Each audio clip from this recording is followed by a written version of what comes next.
Well, hey everyone, welcome back to Kitchen Table TCG. I hope you have yourself a fantastic day. Today, my daughter and I are going to walk you through Crucible of War, First Edition and Unlimited to see where the market's at and what the values of the cards are, and is it worth it for you to open up a box of Crucible of War. If you want access to all this stuff as a collection tracker, you can head on over to patreon.com/KitchenTableTCG.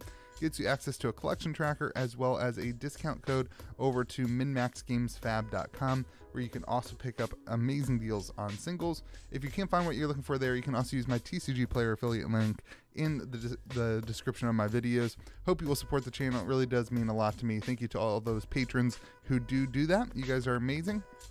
And let's hop into Crucible of War. This is obviously my favorite set in Flesh and Blood, still my favorite set, and will probably always be my favorite set.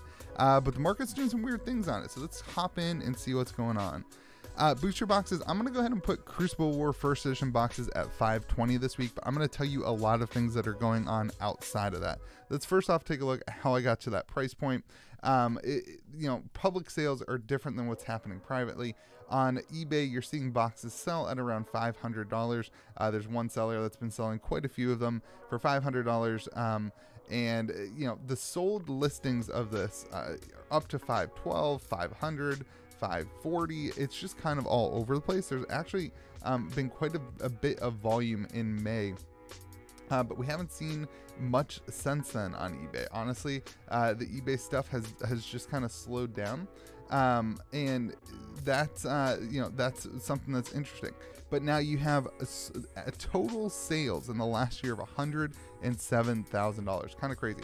Over on TCG Player, if we take a look at Crucible of War, though, you're seeing some sold listings up into the 570s, 580s in the last 3 days. But on Facebook, you're seeing sold listings and people offering boxes at 500, even some at 450, one box here and there. So if you're shopping around, I think you can do better than 520. But I would say the average price of a sold box this kind of last couple weeks has been about $520, and we update this every 3 weeks, and we missed last week, so it's kind of all over the place right now. We're going with 520 where we're at. Unlimited boxes, similar stuff going on. Like unlimited boxes, there are actually sold listings. I don't have them pulled up. They're actually sold listings for $55 on unlimited boxes on eBay, but they have $18 shipping, and they're from Canada. So it's kind of all up in the air. TCG Player has enough sold listings at $75. I would call that a market price. But I just wanted to give you full transparency of where I'm seeing some other price points there. Arknight Shard, obviously we haven't seen a sold listing of a raw shard in quite some time. That being said, we did see a 9.5 sell this past couple days. Let me pull that up for you. A 9.5 shard did sell in the last couple days at $4,500 for that 9.5. That was on June 2nd. So BGS 9.5, interesting to see that. That would put a raw one, if you accept the BGS 9.5 as 2x a raw version, which has been pretty much the standard that we've used over the last couple years, at around $2,250. So this is the sold listing at $4,500. This is TerraPeak. This is eBay's seller tool. So you're seeing about $4,500 for a 9.5, which would put the raw version sitting around $2,250. But that's not a sold listing that I can track, so I'm going to leave the sold listing at $3,100. Meanwhile, the unlimited shard selling for around $280. Let's take a look at just focusing on First Edition and see what the EV is here on First Edition. Twinning Blade Extended Art also down. There was 2 sold listings of this in the last couple weeks. Let me pull those up for you as well. One was on, I think both of them were on eBay actually. There's one for $800 on eBay, as you're seeing right here. That one ended on the 2nd of June for $800, and then there was another one that ended on May 15th, so since like the last time we did this, for $850. So around $800, $850 for the Extended Art Twinning Blade. Obviously that card has come down from its highs way back when pretty considerably. That was almost a $2,000 card at one point. Cheyenne is probably the biggest loser in Flesh and Blood in terms of monetary value. Cheyenne was selling upwards of $7,000 at the big peak. It didn't last very long, but now you got a Cheyenne is up 20%. We actually have sold this thing at $19.50 over on TCG Player. You can see Cheyenne sold listing at $19.50. So interesting to see that. And that's the most recent sale on that. So meanwhile, Tunic not really doing much. As we look at the Majestic cold foils, Bloodsheath Skeleton, really the only card that's sold since we did a last market update. The volume sold of these cards is incredibly low. It's just super interesting to see that. There was a Courage of Bladehold that sold in the 350 range, but the condition on that was not very good. Let me pull that one up for you. You see this Courage of Bladehold sold for 351.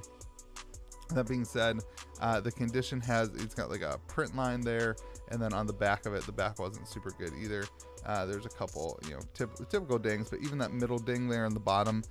So I would not use 350 as a near mint price. You got some scratching, maybe even a rip there on that bottom left corner. But the seller did disclose this. Please see pictures for condition and notice the print lines on the front of the card. So we're not going to use that as an actual sold listing. But the last one we had there was $430 other than that. Bloodsheath Skeleton going down a little bit to $500. Really interesting to see the volume of these just not really doing much. Nothing really changing hands. There's some available at the kind of similar price points to this, so it's interesting to see where the market's ending up valuing these Majestic cold foils. All right, let's continue. Looking at the rare cold foils, these ones are a little softer. These lower value cards tend to move hands a lot more often. There is more of them.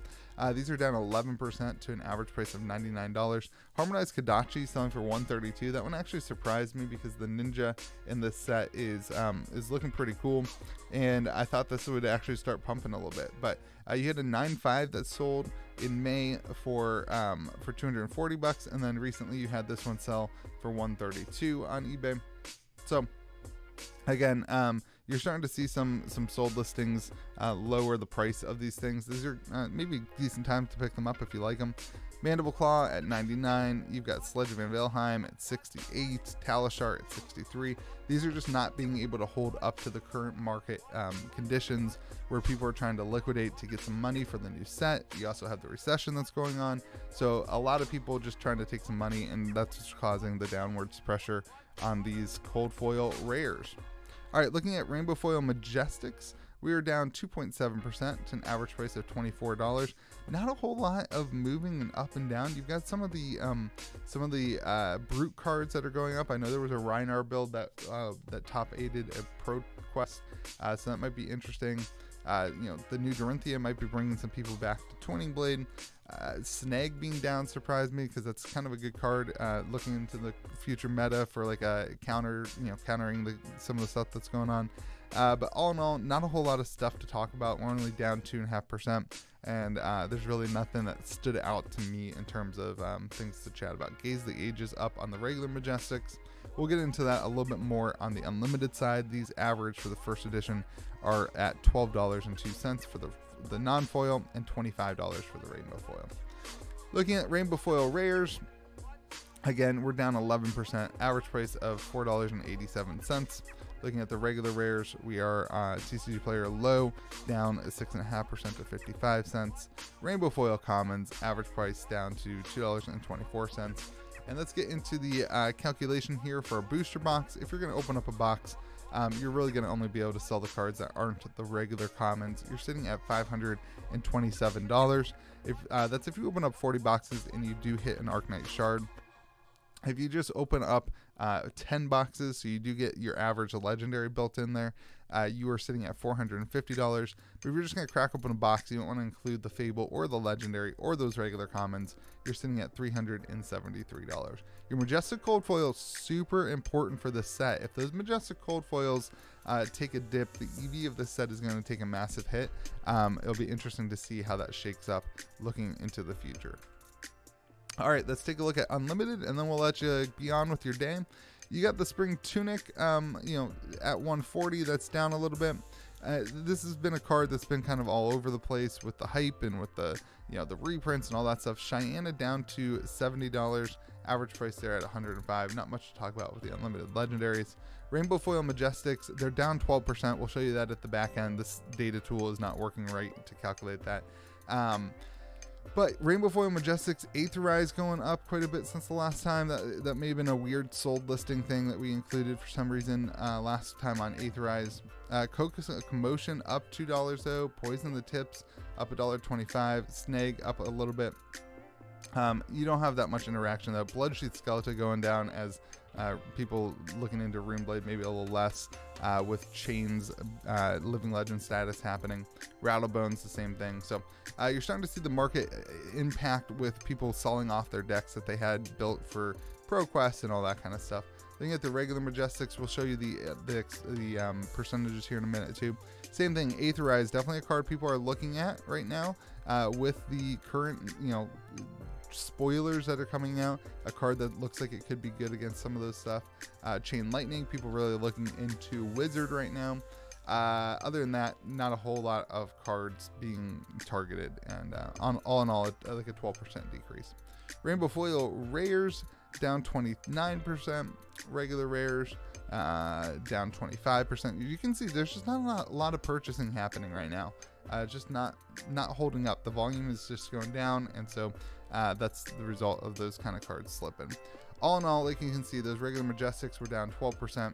Rainbow Foil Majestics, sorry, I got that wrong. We're only down 1.9%. But as a whole, your EV is down 9.5% or 9.9% since the last time we did a video about 6 weeks ago. And that kind of causes you to question, should we open $55 boxes or $75 boxes? If you can get your boxes for $55, certainly open them. But at $75, if you are opening 10 boxes, you're already losing money, not including the fees. And if you're just opening up one box, you're losing quite a bit of money too. That being said, Crucible War is a super fun box to open, so if you enjoy opening boxes, it might be worth it. And a lot of the money is made into these Majestic regular cards, the non-foil cards. So it is a fun box to open. There is the cards do tend to move pretty good. The negative of the set is it can't be drafted, so you can't even just like have a fun experience with it. One of the things I always recommend to people is pick up 6 packs of WTR or 6 packs of Arcane Rising, and then get 2 packs of this and do a little bit of a sealed game with some friends. That's a good way to do it. So hope you guys enjoy these videos. If you do, let me know in the comment section. And if you want to support the channel and content like this, it really does mean a lot to me, and it does allow me to continue to do this as my job. So you can head over to patreon.com/KitchenTableTCG. You can use that MinMax Games discount code, and you can use my TCG Player affiliate link code. So hope you guys have yourself a fantastic day. Be kind to the people around you. We'll see you again next video.